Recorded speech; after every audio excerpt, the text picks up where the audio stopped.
दो प्रसन्नता होती है, एक मन की प्रसन्नता होती है और एक चेहरे की प्रसन्नता होती है। और संसार में अगर आपको सफल होना है तो ये दोनों प्रसन्नता का ध्यान रखना पड़ेगा। मन की प्रसन्नता का भी ध्यान रखना पड़ेगा और चेहरे की प्रसन्नता का भी ध्यान रखना पड़ेगा। अभी छत्तीसगढ़ के नगपुरा में कथा थी तो हमने कहा था अपनी स्माइल और अपनी स्टाइल कभी कम मत होने दो। ना अपनी स्माइल कम होने दो, ना अपनी स्टाइल कम होने दो। ये दोनों चीजें बरकरार रखिए। और आज फिर शिवपुराण की कथा इस महाराष्ट्र के मुंबई शहर से निवेदन करना चाहूंगा कि दो प्रसन्नता होती है, एक मन की प्रसन्नता और एक चेहरे की प्रसन्नता, और ये दोनों होना जरूरी है।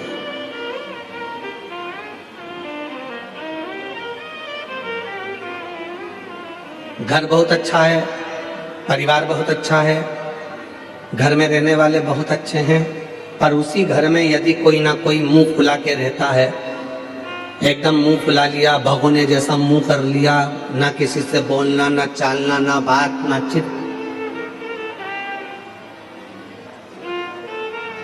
ईमानदारी से बोलो फिर वो घर में अच्छा लगेगा क्या आपको? जम के तो बोलो नहीं।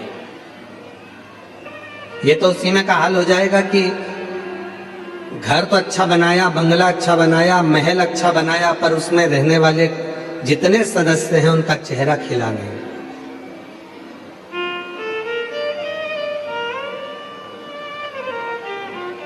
जैसे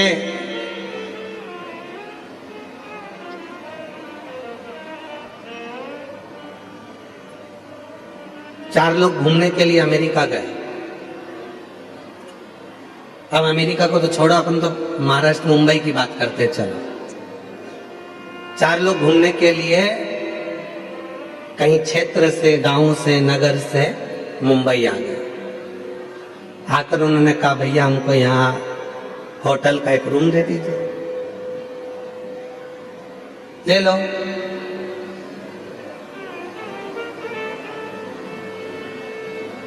चाबी दे दो, चले जाओ। 100 मंजिल ऊपर एक कमरा है, वो कमरा तुमको दिया। दूसरे दोस्तों ने कहा चक्कर आ गए, 100 मंजिल ऊपर चढ़ेंगे कैसे? उसने कहा लिफ्ट लगी है, बटन दबाना, 100 मंजिल ऊपर पहुंच जाओगे, बटन दबाना, नीचे आ जाओगे, आना जाना चलता रहे। उन्होंने कहा ठीक है। चाबी ले ली, लिफ्ट चालू हो गई, आना जाना चालू कर लिया। 4 दिन मुंबई में घूमे फिरे। 5वें दिन जब घूमकर थक कर होटल में पहुंचे, बटन दबाई तो लाइट नहीं थी। आवाज नहीं है भैया राइट वाले पंडाल में।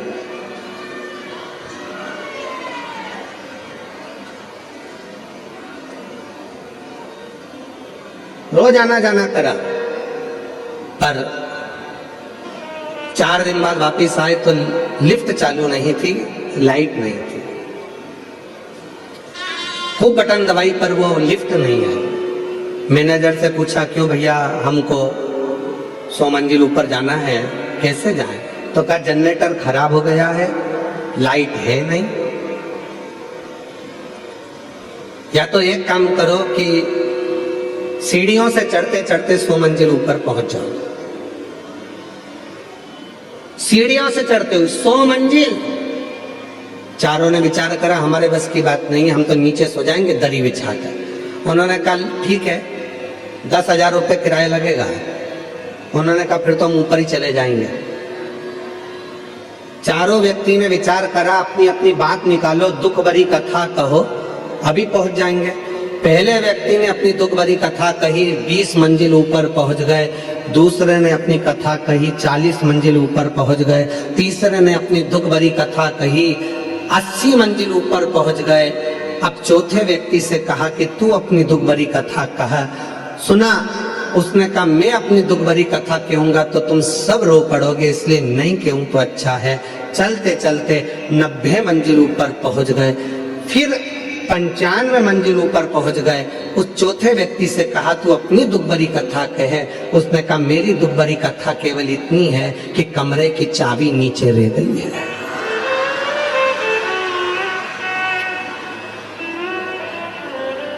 वो कमरे की जो चाबी है वो नीचे रह गई। इतने में तो तीनों ने जय धनादन दे धनादन धोना,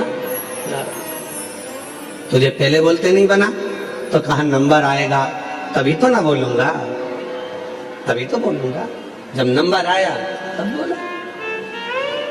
ये कमरे की चाबी की कथा नहीं, ये अपनी कथा है। बचपन, जवानी, अधेड़ी और बुढ़ापा, 4 दोस्त हैं आपके और हमारे। बचपन भी हमारा दोस्त है, जवानी भी हमारी दोस्त है, अधेड़ी भी हमारी दोस्त है और बुढ़ापा भी हमारा दोस्त है। अब इन 4 दोस्तों में तुम्हें चलना है। बचपन ने अपना फर्ज अदा कर दिया, जवानी ने अपना फर्ज अदा कर दिया, अधेड़ी ने अपना फर्ज अदा कर दिया। अब आया है बुढ़ापा, और बुढ़ापे में जो फर्ज अदा करना रहता है वो बहुत कठिन रहता है। 4 बेटे हैं, 3 बेटे हैं, 2 बेटे हैं, 1 बेटा है, सबको साथ है, सब।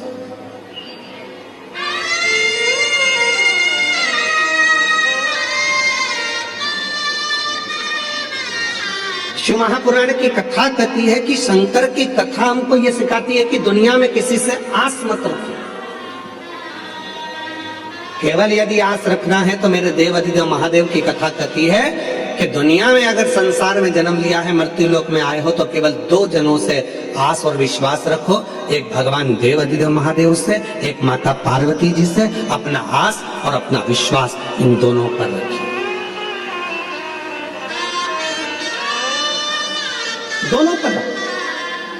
तुम जिन जिन से आस लगाकर बैठोगे, जब तुम्हारी आस टूटेगी तो दुख तुमको होगा। कितना आस लगाते हो? पहले मन में होता है कि भगवान ऐसी कृपा कर देना, बस बेटा बड़ा हो गया है, भगवान ऐसी कृपा कर देना कि मेरे बेटे की शादी हो जाएगी, और बेटे की शादी होगी, बहू आएगी तो मेरी सेवा करेगी। कितनी आस लगाई, बहू आएगी सेवा करेगी, बहू आएगी गरम भोजन देगी, बहू आएगी गरम रोटी देगी, बहू आएगी गरम गरम टिक्कड़ बना के खिलाएगी, बहू आएगी तो बड़ा पाव खिलाएगी। अब मालूम पड़े बहू आई तो भाव नहीं दे रही तो पाव क्या खाक खिलाएगी।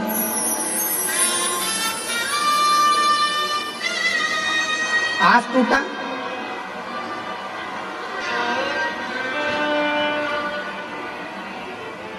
फिर आस लगाई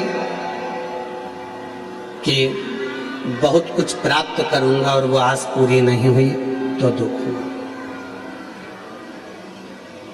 शिव कथा कर रही है, आस अगर लगाना है तो केवल हमारे देव अधिदेव महादेव भगवान।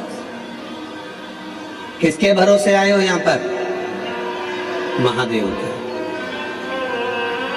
सियोर वाले महाराज के भरोसे नहीं।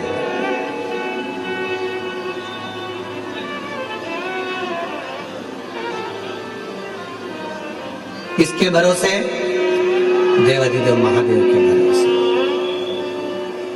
और हम तो बाबा के भरोसे चलते हैं, हम तो बाबा के भरोसे चलते हैं।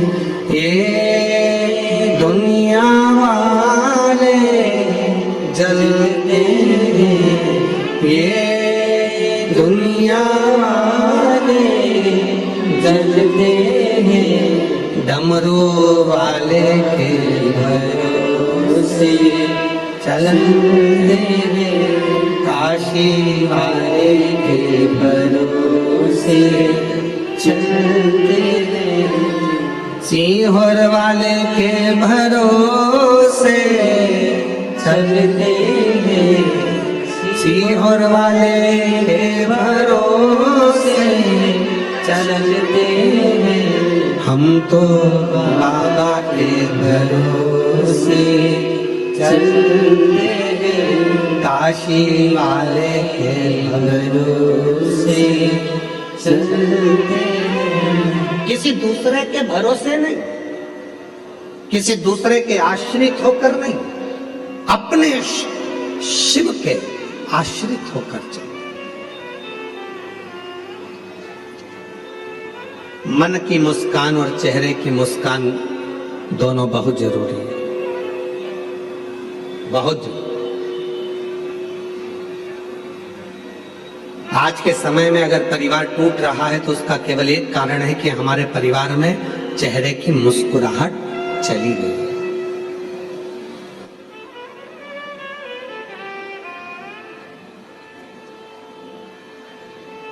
अच्छा, एक बात पूछें, सब उत्तर दोगे? जम के तो बोलो जरा। ठीक है, परिवार में शादी में जाते हो, फोटो खिंचवाते हो? आपके मम्मी भी गए हैं, आपके पिताजी भी गए हैं, आई भी गई है, भाऊ भी गए हैं, और मराठी भाषा में क्या कहते हैं, मुलगा मुलगी भी गए हैं। ठीक है, तो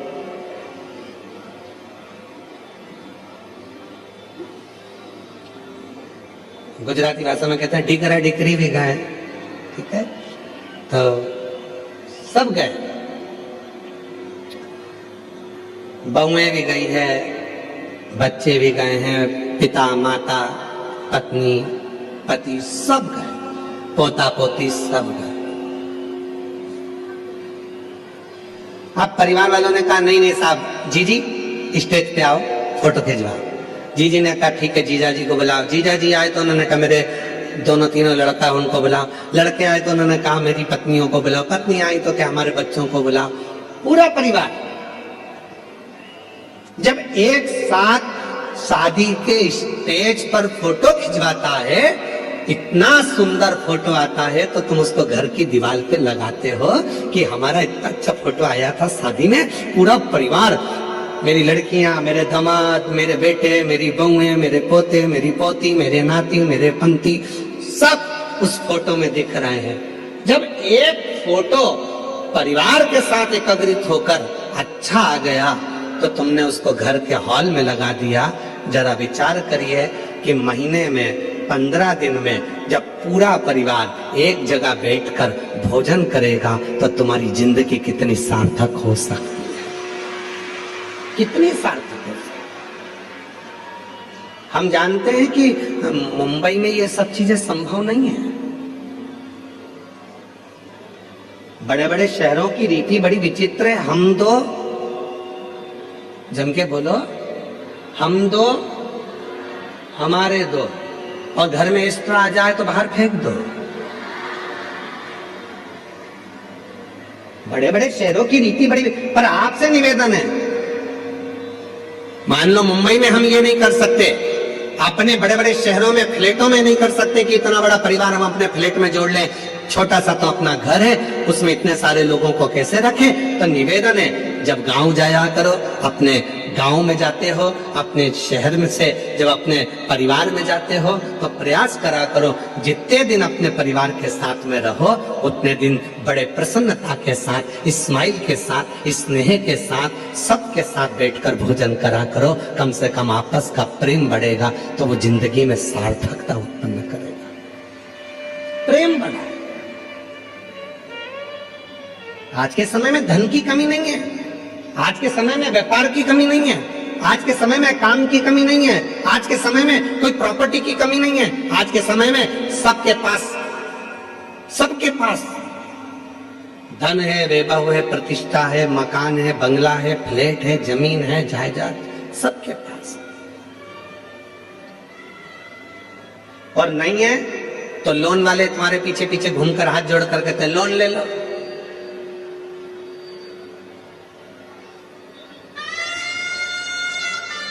लोन ले लो, लोन से फ्लैट ले लो। नहीं, ले लो मना नहीं है, परंतु लोन जमा करते करते वो फ्लैट के चक्कर में एक दिन लेट गए तो क्या मतलब का फ्लैट